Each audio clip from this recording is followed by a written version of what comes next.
As we continue discussing about threading issues, in this lecture we'll be studying about thread cancellation. So we will be seeing what are the issues that we face in threading when thread cancellation is involved. So first, let us try to understand what do we actually mean by thread cancellation.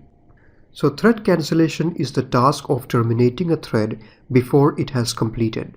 So if a thread gets cancelled before its execution is complete, then that is known as thread cancellation. So when we say a thread is cancelled, we mean that before the thread could complete its execution, it was terminated. Now let us take some examples to understand when does thread cancellation occurs and what are the issues that we can face when thread cancellations occur. So in the first example, if multiple threads are concurrently searching through a database and one thread returns a result, the remaining threads might be cancelled. So let us say that we have a database and we are searching through the database for a particular value or a particular result. So according to the search algorithm, many threads may be involved in searching for that particular value in that database. Now, if one of the thread finds that value in the database, then we have got the result. That means we got the result that we were searching for. So the remaining threads can be cancelled, or they might be cancelled because they don't need to continue searching because the result is already obtained. So that is one scenario where thread cancellations can occur. Now let's take another example. When a user presses a button on the web browser that stops a web page from loading any further, all threads loading the pages are cancelled. This is a real-life example that you must have seen in your day-to-day life. So when you are using a web browser for surfing the internet, you know that there is a cancel button that is there in the web browser. So when a web page is loading, if you press on that cancel button, what happens is the entire web page stops loading any further. So what happens is that when you try to visit a web page, when you click on any web page, as a web page loads, there are several threads involved in loading of that web page. So when a web page loads, you know that there are so many things in their web page. The web page may contain images, it may contain text, it may contain hyperlinks, it may contain so many things. Now for loading each and every of these elements, different threads are responsible. All these threads work together and they load the entire web page.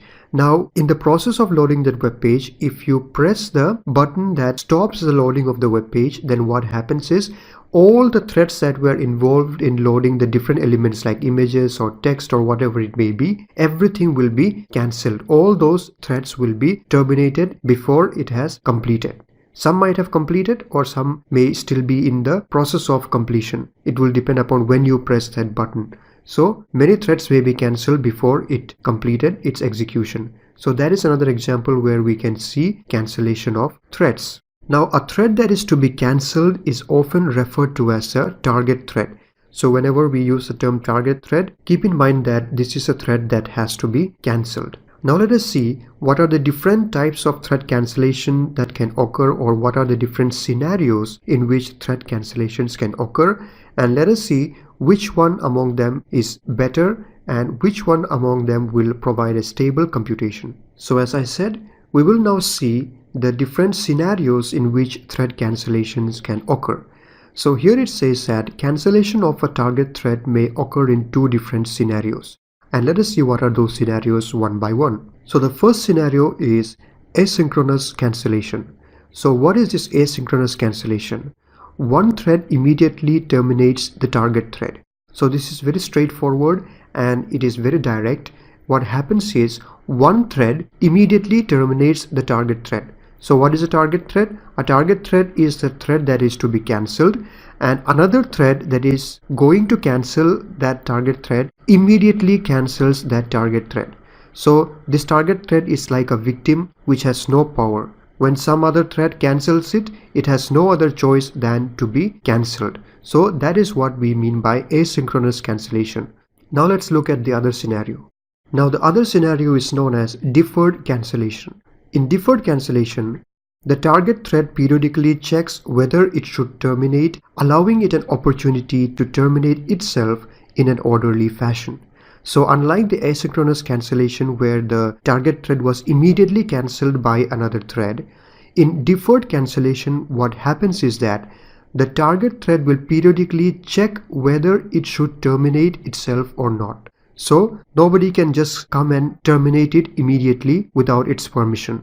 So the target thread will periodically check whether it should terminate, and hence that allows it an opportunity for it to terminate itself in an orderly fashion. So here we can say that the thread is having some power.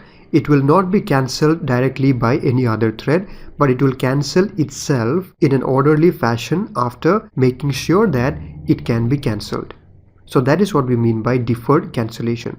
So now the question arises where the difficulty with cancellation lies.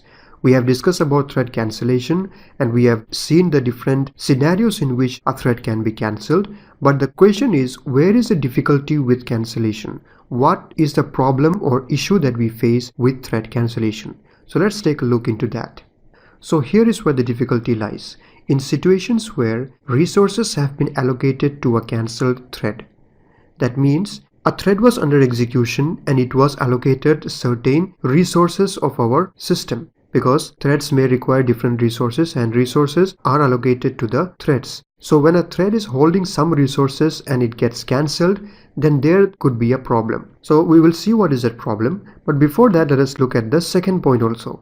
So it says a thread is cancelled while in the midst of updating data it is sharing with other threads. So this is again a serious problem. So there may be data that is shared between different threads. So different threads can be writing or updating into that shared region of data. Now when a thread is updating that shared data, if it gets cancelled in the midst of that updation, then it could be a problem.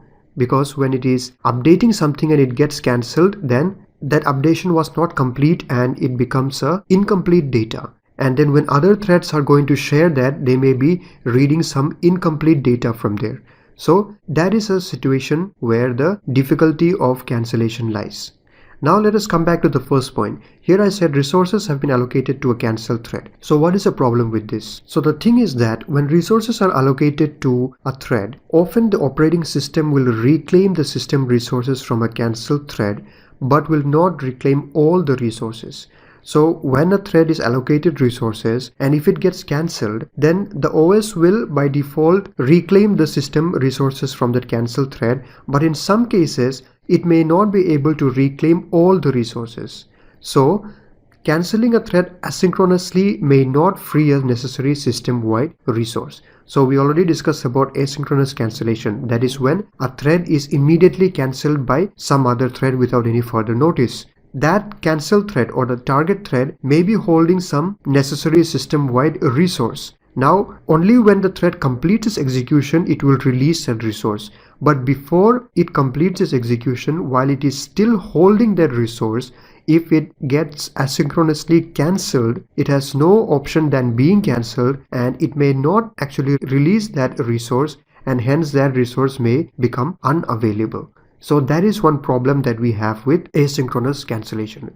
But in most cases, the OS will reclaim the system resources from a cancelled thread, but in some cases it may not be able to do so. So in those cases, asynchronous cancellation is not a very good technique. So what is the other technique that we have? It is deferred cancellation. So with deferred cancellation, one thread indicates that a target thread is to be cancelled, but cancellation occurs only after the target thread has checked a flag to determine if it should be cancelled or not.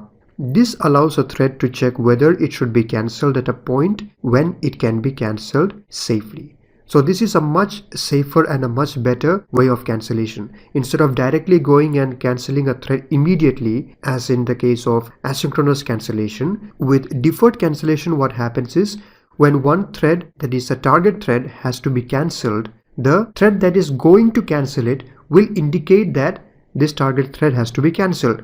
But will it be cancelled immediately? No. The cancellation will occur only after the target thread has checked itself and has determined that it is in a position to be cancelled. So if it is holding some system-wide resource, or if it is in some critical situation where it is not safe to be cancelled, then it will not be cancelled. The thread has the power to defer the cancellation. So it will only cancel at a point when it can be cancelled safely. So that is the better way of thread cancellation that we have, which is deferred cancellation. So we see that the issue that we face in thread cancellation, and we saw the two scenarios in which it can be cancelled, and we see that most of the problem in threading issues that is faced due to thread cancellation can be solved if we adopt this deferred cancellation technique. So I hope this lecture about thread cancellation which leads to threading issues was clear to you. Thank you for watching and see you in the next one.